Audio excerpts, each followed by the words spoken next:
Ladies and gentlemen, welcome to the WWE Smackdown live post show. I, of course, am your boy Ango, and today we are talking about Smackdown, which, spoiler alert, this was a really good episode of Smackdown.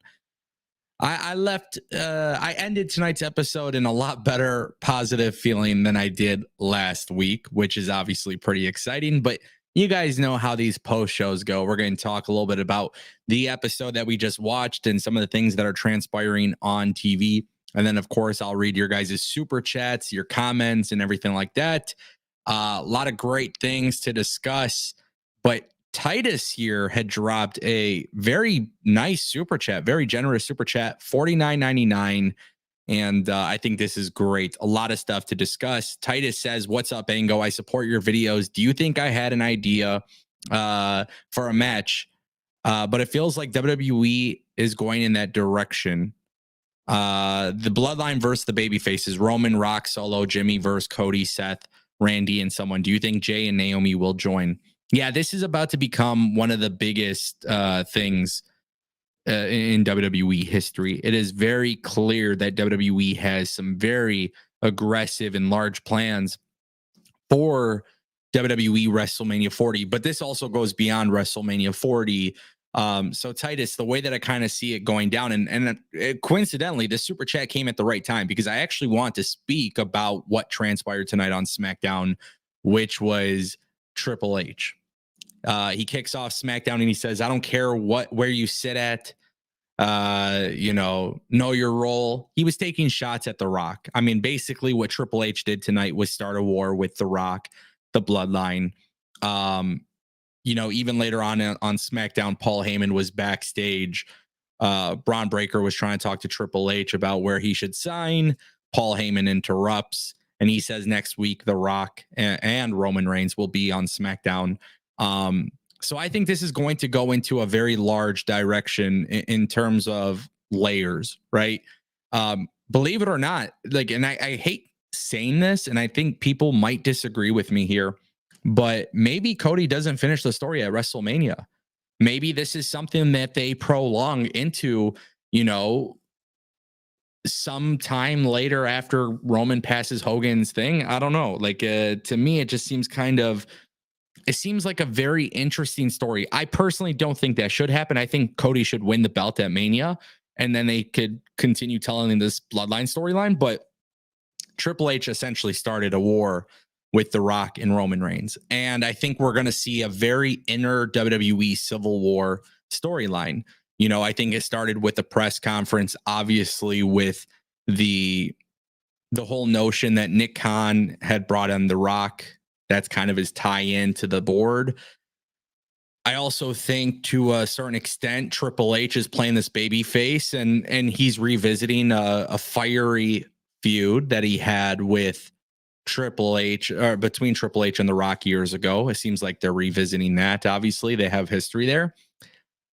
I think this is good, man. I think there's a lot of ways to do this. I think what's going to be interesting is seeing who aligns with The Rock and Roman, because eventually Roman Reigns will be a babyface. It's going to be babyface Roman versus heel The Rock, WrestleMania 41. I believe that. So I could see Roman, Jimmy, Jay, Solo Sikoa, Naomi, Nia Jax. I see all of them being involved. And, maybe this is not good fantasy booking, but I did throw out the tweet. I was saying, War Games, you bring in another one of their cousins, maybe Jacob Fatu or Zilla Fatu, but you do Roman Reigns as a babyface, the reunited Usos. I expect them to have a singles match at WrestleMania, and I think Rikishi then eventually gets them back on track, right? Naomi versus corporate Rock, Solo Sikoa, Jacob Fatu, and Nia Jax. That could be something massive. I think there's a lot of layers to this. But this is WWE's inner civil war, and Triple H is clearly aligning with the baby faces. Nick Khan, will he be on TV? I don't think so, but can you play into that? I think you could. But I think this is going to have a lot of layers. It's going to be really fantastic stuff. What we saw tonight on SmackDown was really good in pushing this story forward. But I will say, I think Cody should finish the story. You don't need Cody involved with the Bloodline past WrestleMania. But if you do, you can have that become a reason why there's friction. You know, if Roman Reigns were to lose the belt to Cody, everybody leaves Roman Reigns and then joins The Rock. Now you have a year of storytelling for, you have a year of storytelling for Rock versus Roman. But the Rock versus Roman next year doesn't need the belt on the line. So me personally, I think we're getting ready for a very good long-term storytelling. And I think Cody should be the one who's champion. Strangely enough, Cody Rhodes wasn't on SmackDown today, and I could be wrong. So maybe I'm speaking out incorrectly on this, but I could have sworn they promoted Cody for being on SmackDown tonight. And that wasn't the case. Titus, thank you for the super chat, brother. $50 super chat. Very appreciated, my friend. Thank you. Guys, SmackDown was a great episode, man. It was a great episode. Personally speaking, I felt like they really just continued to do good stuff. And it obviously started with the Triple H thing. And it was really interesting too. I don't know if you guys noticed, but they were talking about the general managers and Triple H being a united front, which I thought that was an interesting choice of verbiage, because Adam Pearce and Nick Aldis, they kind of have a feud. I don't want to say feud, but they're both trying to run their shows, and they show a little bit of friction amongst each other. So I don't know exactly what the plan is right there, but I would say it's a unique storyline that they're starting to tell, even amongst the GMs. How does that play a role into things? I don't know. I really look forward to it. Nonetheless, they also revealed Seth Rollins' WrestleMania plans. So Seth Rollins is expected back by WrestleMania. They announced the Elimination Chamber qualifying matches. The winner will go on to compete against Seth Rollins at WrestleMania.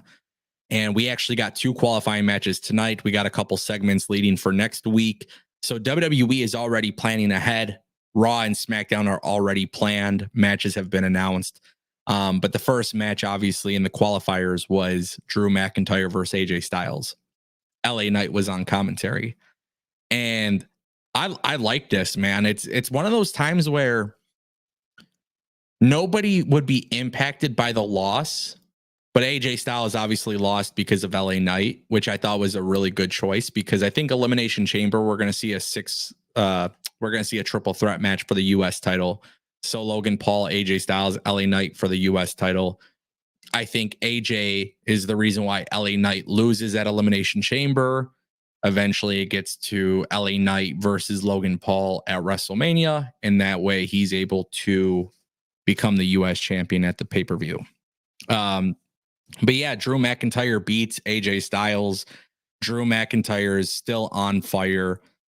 For a guy who has a lot of uncertainty with the contract situation too, I really do believe that I believe Drew McIntyre has to be the world heavyweight champion. His character development really, it's just been incredible. And then also his matches are great. It was just a fantastic opener. And then when you have LA Knight kind of get involved and kind of become that distraction and that issue for AJ Styles, it prolongs their story, right? Which is fantastic. But LA Knight also has a qualifying match, I believe, next week. Obviously, AJ is going to cost him his chance to be in the chamber. So there's some really high level storytelling here, but also it reverts back to Drew McIntyre. Drew McIntyre's meal ticket to WrestleMania 40 against Seth Rollins is winning the chamber match. And then what's really interesting, to end SmackDown, they had Randy Orton versus Sami Zayn in a qualifying match. Another fantastic match and another great way to end SmackDown. Really good match, but Sami Zayn lost the match. So when Sami Zayn loses this match, it kind of becomes a scenario where it's like, okay, he can't be in the chamber. That eliminates the possibility of Sami Zayn being announced for a triple threat match at WrestleMania for the World Heavyweight Championship. So, I mean, this is an early prediction. Call it what it is. I would go as far as saying Drew McIntyre is going to win the chamber. And Drew McIntyre will finally get his WrestleMania match with Seth Rollins. If I'm booking this, by the way, I think Drew McIntyre wins. the Raw after WrestleMania, Damian Priest tries to cash in and fails. I know that WWE probably won't have Damian Priest cash in and fail, but I feel like if you were smart, you got to give Drew McIntyre the belt for a while because he's really good. He is really, really good in this role. This is the best that Drew McIntyre has ever been booked. His character development has been incredible. Like the arc that he has been tremendous. And I think that's a really good thing, right? Now, I see Jason Solomon just mentioned in the chat. He's like, what do you think they're going to do with Sammy? I don't know. Right. This is an interesting thing. He did this interview with Jackie Redmond before his match, on SmackDown. And he's like, I main evented last year. And now I'm having a hard time kind of finding out or thinking or feeling out exactly where he fits with WrestleMania 40. Maybe a multi-man match for the World Heavyweight Championship, but he's not in the Elimination Chamber, so I don't know exactly how they book that or how they get there. Sammy and Randy Orton was a fantastic match, by the way, just a really fun match. And so was Drew McIntyre and AJ Styles. So the cool thing about this qualifying matches that they've done, it's actually a little bit less predictable than I expected. It really does add a little bit of unpredictability to it. And truth be told, it's for me, I never really cared about qualifying matches because I feel like there's always been this stigma where it's like, it's just so predictable, and it's always like, well, how are they going to book it? And with this, I'm asking, how are they going to book it, but in a more positive way because of the fact that, like, Logan Paul, for example, this is just an example, but tonight on SmackDown, Logan Paul stormed into Nick Aldis's office and he's like, I'm overqualified. Why do I need to do a qualifying match? Like, I don't like this, I should be able to show up, slap somebody, and get back on my private jet and dip, And Logan Paul has been very exceptional in WWE, but as a U.S. champion, I thought he made a valid point as to why he needs to be in the chamber match or why he doesn't, why he shouldn't have to qualify for it. So it's interesting because he versus The Miz next week on SmackDown to qualify, and you got to have a reason for Logan Paul to not be in the chamber match, right? Do you not have Logan Paul defend the U.S. title at the Chamber pay-per-view? Because what you could do, and this is just kind of like fantasy booking or whatever, but you can have Logan Paul beat The Miz because R-Truth screws The Miz somehow, by accident or whatever it is. They got this whole thing going on with R-Truth and the Judgment Day and The Miz. You can do something very unique where Logan Paul is actually in the chamber match. You put AJ Styles versus LA Knight at Elimination Chamber, and then the winner of that match goes on to face Logan Paul at WrestleMania, which I think it would be LA Knight. Because obviously LA Knight's not going to qualify for the match. Now he's going to have a match on Raw, which is intriguing to me. I know one big thing that I've seen on social media today is like, well, what about the brand split? Ladies and gentlemen, WWE has a lot of cohesiveness with the storytelling that they're doing here. And trust me, if you've watched my content long enough, you know that I've talked about the brand split in the past and why it doesn't work. But when you have Elimination Chamber qualifying matches on both shows with different stars, you have the GMs explaining the logic there. Nick Aldis and Adam Pearce talking backstage. It's these small little things that kind of make it feel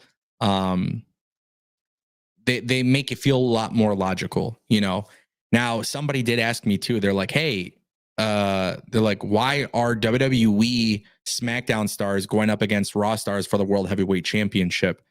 And I do find it an interesting question, but it's not illogical, right? Because the Elimination Chamber has always been positioned as an alternative to the Royal Rumble. The winner at the Royal Rumble chooses the match that they want. Cody Rhodes is choosing to go to SmackDown. He's choosing to go to SmackDown technically because he's obviously going to fight against Roman Reigns. So same thing with the Chamber. Somebody from Raw could win the Chamber, but if they win the Chamber and they go to WrestleMania and beat Seth Rollins, they're moving to Raw, which technically, I guess that's a natural way to do a trade, for example, if they really choose to do that. But I like it. How they book Logan Paul going inside the Chamber, I don't know.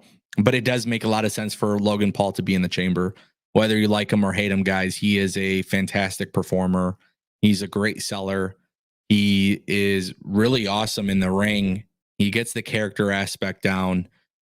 He'll create a lot of viral moments in the chamber match. So for me personally, it's just like a no-brainer. Put him in there, let him do his thing, and create some stories there. And obviously, he doesn't have to win the chamber, but you let him go out there and do his thing. Whoever's in that chamber match will benefit, right? Randy Orton can do something really cool where Logan Paul's on top of the pod and Randy Orton hits an RKO out of nowhere, right? And if you're doing that with Logan Paul, you got the biggest meme social media clip going viral. So there's a lot of potential there. Keep in mind, though, winner of the chamber is going up against Seth Rollins. So we'll see who else qualifies. Dominic Mysterio try to make a case for, him and Rhea Ripley having matching belts and stuff like that. And that's cool. But I think when I look at the list of people, you got Ivar and Bronson Reed and all of these different individuals. To me, it just seems like a no-brainer to have Drew McIntyre win. Now, the question here is, do you have Drew McIntyre win? I think that's the way to go about it. Obviously, there's a lot of questions surrounding him in the WWE because of his contract status. But if there's one thing that WWE did on SmackDown today, it was the fact that they got me excited for the road to WrestleMania. From top to bottom, multiple different stories, multiple different things that have happened. It's just become a very enjoyable ride. And last week, if you guys saw my stream, I wasn't happy. You know what I mean? So this is a very good start to the build. And it kind of actually made me want to talk a little bit about the tag team stuff that happened tonight. We had DIY versus Pete Dunne and Tyler Bate. And winner's obviously going to go to the chamber. And just got to give them props where it's due. These two tag teams in the last month or so, they've been cooking up. DIY has been slowly cooking. And they went out there and basically had an NXT TakeOver level match on SmackDown. Free television. DIY surprisingly lost. So Tyler Bate and Pete Dunne are headed to Elimination Chamber against Finn Balor and Damian Priest. And a lot of people love Pete Dunne. A lot of people love Tyler Bate. A lot of people are enjoying what they're doing on SmackDown. If I'm WWE, I say pull the trigger. Pull the trigger. Do it. Have them beat Finn Balor and Damian Priest. Right now on SmackDown, we're looking at a lot of big storylines, right? On Raw, we have a lot of big storylines, but the one that's kind of been on an exponential slow burn, it's been the falling of the Judgment Day. And Damian Priest and Rhea Ripley are starting to butt heads again. Have Damian Priest lose the tag title going into WrestleMania. Have him fail his cash-in after WrestleMania. Have him try to cash in on Drew McIntyre. There's history there. It makes a lot of sense for him to do it. But if you have him fail, it gives a big incentive for the Judgment Day to turn on Damian Priest, which also allows Damian Priest to become a babyface. Losing the tag titles is the first step. So WWE, in my opinion, really has to have them drop the tag titles. You do it at Elimination Chamber, stadium show, 50, 60,000 people there, whatever it might be. I don't know the exact numbers, but however you go about it could lead to some really good stuff. But also at the same time, too, I do want to make this clear. I keep saying it. It's redundant, and I'm not going to I'm not going to shut up about it. When it comes to WWE television, they still have to split up those tag titles. They really do have to split up those tag titles. And as a fan of the tag team wrestling that they've been presenting as of late, you split up the tag titles. Now you have more incentive for more tag team matches on TV. Like AOP, Pretty Deadly, LWO, Legado del Fantasma. You have tag teams on SmackDown. You also have a plethora of tag teams on Raw. To me, it just seems like a no-brainer to split up those tag titles. So ultimately, it just makes a lot of sense for Tyler Bate and Pete Dunne to drop those tag titles, to win those tag titles at Elimination Chamber. And then at WrestleMania, you run it back. DIY versus Tyler Bate and Pete Dunne. But at that point, they're going to split up the tag titles. So at WrestleMania, you have the Raw Tag Team Championships on the line, DIY versus Bate and Pete Dunne, British Strong Style. You let them go for 20 something minutes, NXT TakeOver style on WrestleMania night 1. You have DIY win the Raw Tag Team Championships, and they're going to rebrand them too. The WWE World Tag Team Championships belong to Raw. The WWE Tag Team Championships belong to SmackDown. You have Tyler Bate and Pete Dunne against DIY at WrestleMania. They're going to get a fascinating reaction. Their match on SmackDown was great tonight, but even with more time, they can do great things. And to me personally, I think that's just the right way to go about it. And that's what SmackDown did for me tonight. It was like, okay, DIY didn't win. I'm kind of shocked. But I like how it played out, and I like the way that they've booked it. And personally speaking, I think the way, like the cherry on top of it all is essentially splitting up those tag titles. You'll get more tag team wrestling, and also you kill two birds with one stone, right? Because at that point, you're starting to get the ball rolling on the fall of the Judgment Day. So if Tyler Bate and Pete Dunne win at Elimination Chamber, I mean, that would just be fantastic. And it makes a lot of sense, especially if Rhea Ripley is the one who wins at Elimination Chamber against Nia Jax, which I think is very predictable to set up Becky Lynch and Rhea Ripley for WrestleMania. So if Rhea's the winner at Elimination Chamber in Australia, but Finn Balor and Damian Priest lost, she's going to be very upset with them. So it's two birds, one stone. And in addition to that, the tag team division is back on track. I do believe WWE has started to get it click a little bit with the tag team title belts and tag team booking. But also on SmackDown, we haven't got an AOP tag match today. Pretty Deadly did have a vignette video package thing, but they didn't wrestle tonight. Street Profits didn't wrestle tonight. Legado del Fantasma didn't wrestle tonight. LWO didn't wrestle tonight. You're going to be able to have a lot more for them on television when those tag team titles are split.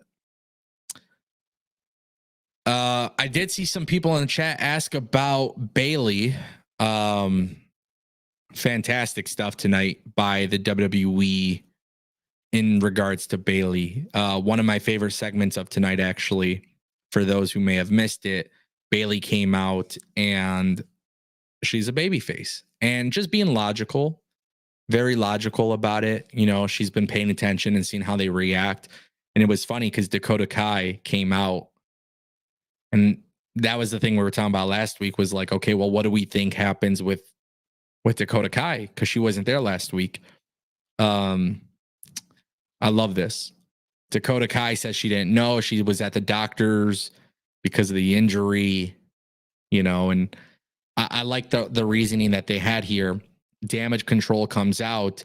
Dakota Kai has a steel chair, and it looks like she's going to swing on Bayley, but instead she goes to swing on each member of Damage Control. The funny thing, though, is when she goes to do this, she misses all three of them. Bayley doesn't trust Dakota Kai. A lot of people miss this little element, but Bayley kicked the chair. So Dakota Kai had the chair after she missed each chair shot. She threw it to the ground, and she's standing side by side with Bayley. Bayley kicks the chair out of her way. Bayley isn't stupid. And I like the fact that WWE is actually incorporating this into the product for a variety of reasons. You know, Bayley's not stupid. She watched Dakota Kai turn on Tegan Nox at NXT TakeOver many years ago. So she knows that Dakota Kai has been laughing and has been critical of Bayley when Bayley's not looking. She knows that Dakota Kai is not in a trustworthy state. And the best part about that, though, is even when it looks like Dakota Kai is coming to her aid, Bayley kicking that chair out of the way says, hey, I still don't trust you, but I appreciate this. I think it's going to lead to Dakota Kai turning on Bayley. Dakota Kai is going to play an integral part to this, and I love it. I love it. Adam78, great point. He says, you can tell Dakota tried to sneak up on Bayley from behind, and it wasn't until Bayley turned around and noticed it, and that was Dakota Kai human instinct kicked in of like, oh, I don't want her to think I was going to attack her, so let me pretend to go after the other girls. I loved it. I loved it. They are still scratching the surface. I don't even think they've scratched the surface yet with what they can do as Bayley being a baby face. But it intrigues me as to whether or not she will beat Io Sky at WrestleMania. Also, interestingly enough, she did not defeat. She did not announce whether or not that match was the main event of night one. And WWE has been very clear on not discussing that publicly just yet. And I'm gonna say one thing. Last year, Triple H said the reason why the tag team match main evented night one was because it was one of the biggest stories going into WrestleMania. I hope Triple H takes his own advice this year as well.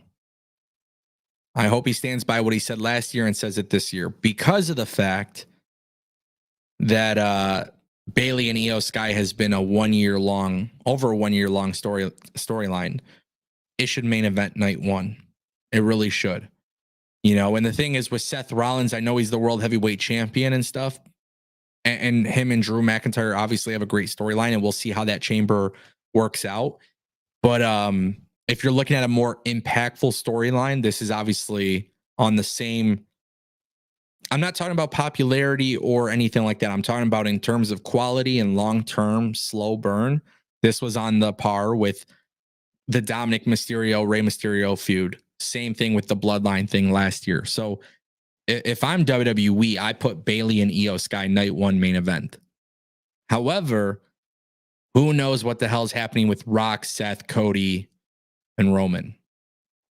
But that is something I kind of wanted to say, because WWE has been very deliberate to not mention it being the main event of night one. And I don't know if they're just going to hold off on that. But Bayley as a babyface to me is a big win. It's a very big win. And it's a significant win because, truth be told, when you look at WWE just long term, there's a lot of possibilities.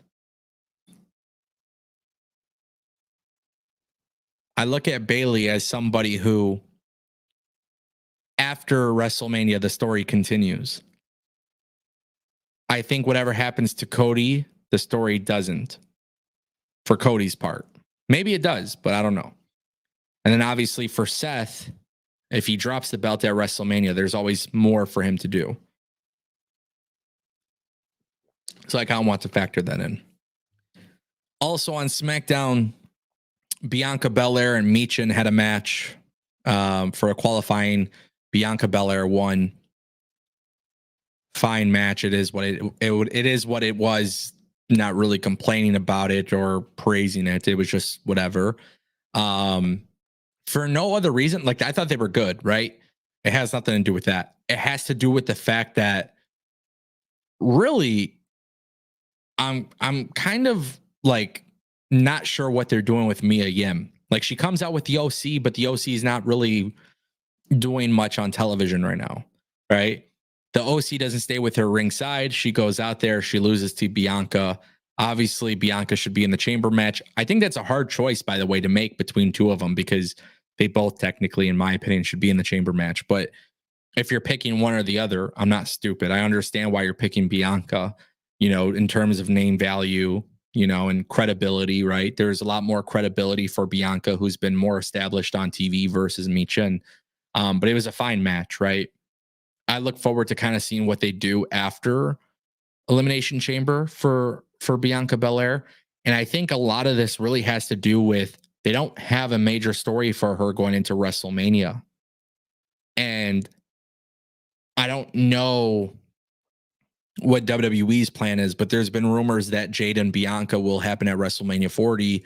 I talked about this in a previous stream where I'm like, hey, I have no problem with that. It's a big, massive marquee match. And if there's anybody for Jade that can, like, for Jade to have a first singles match in WWE, I think Bianca Belair as a performer is very trustworthy in that situation. So the good thing with that is, like, hey, You bring in Jade and Bianca at WrestleMania, that could be really good. How would you build that? And based on what I'm seeing on television right now, the only thing I have to look at would just simply be the Royal Rumble moment. Do you have Jade Cargill come in as a heel and cost Bianca Belair her moment at Chamber? I mean, that could be an option. It could be a possibility, but I don't really know that route of which they choose. So I watched SmackDown tonight and I saw a lot of intrigue in my end. I thought it was a very good episode. And I'm excited. I'm excited that the little things matter. Braun Breaker, not sure what he wants to do, but then Paul Heyman shaking his hand. And, you know, when Braun Breaker walks out, Paul Heyman's praising him to Triple H. That's significant. If you watch NXT, you know the significance behind that. Paul Heyman becoming Braun Breaker's guy. And somebody actually said, I can't remember where I saw it. They're like, well, why would Paul Heyman like Braun Breaker? He's the one who eliminated Jimmy Uso.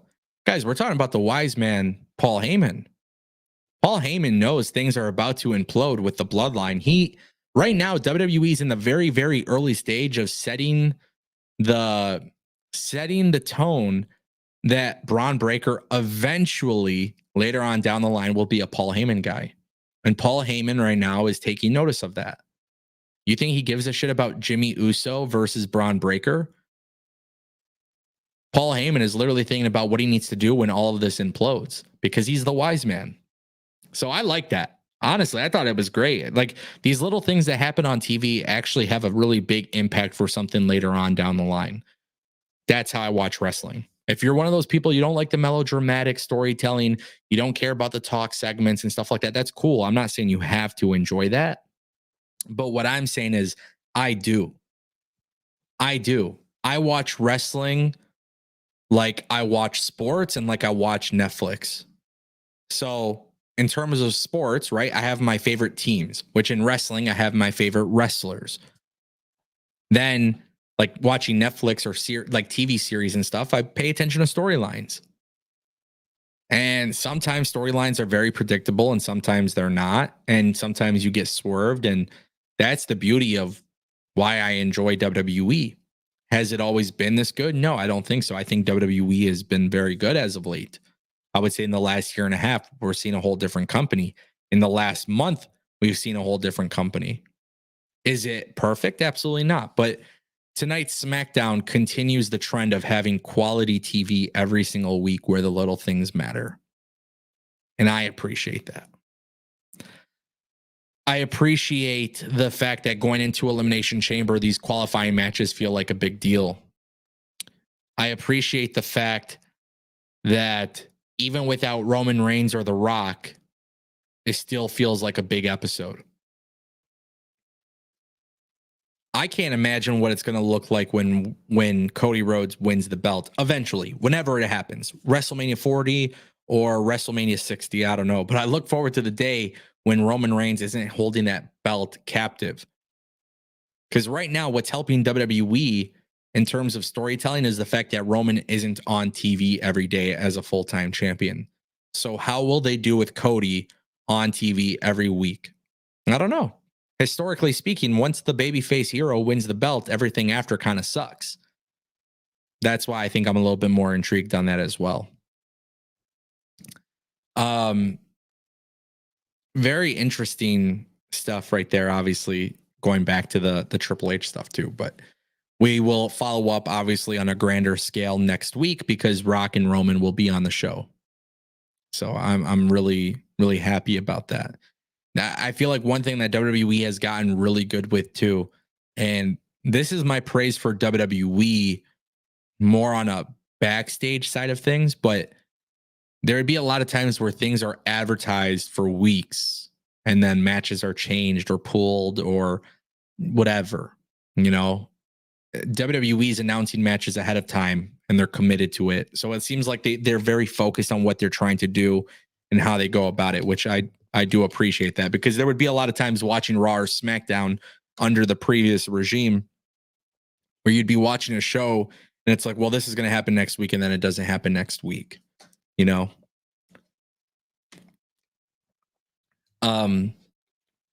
With that being said, though, I didn't want to do a long stream because I do have some stuff that I got to get to tonight. So we are going to cut it a little bit shorter today than normal. But I hope you guys enjoyed SmackDown. I appreciate you guys spending your time with me tonight. And most importantly, we have a lot of stuff to get to this road to WrestleMania. And if you're a viewer of this channel, get ready because we're kicking things into a whole different gear. A lot of big changes, a lot of great changes. And we hit 70,000 subscribers. So every time there's a new milestone on the channel, I have like an action plan of things that I want to achieve, and I don't start them until that action plan kicks in. Now we're at 70,000. If it wasn't for you guys, I wouldn't be in this position. So get excited.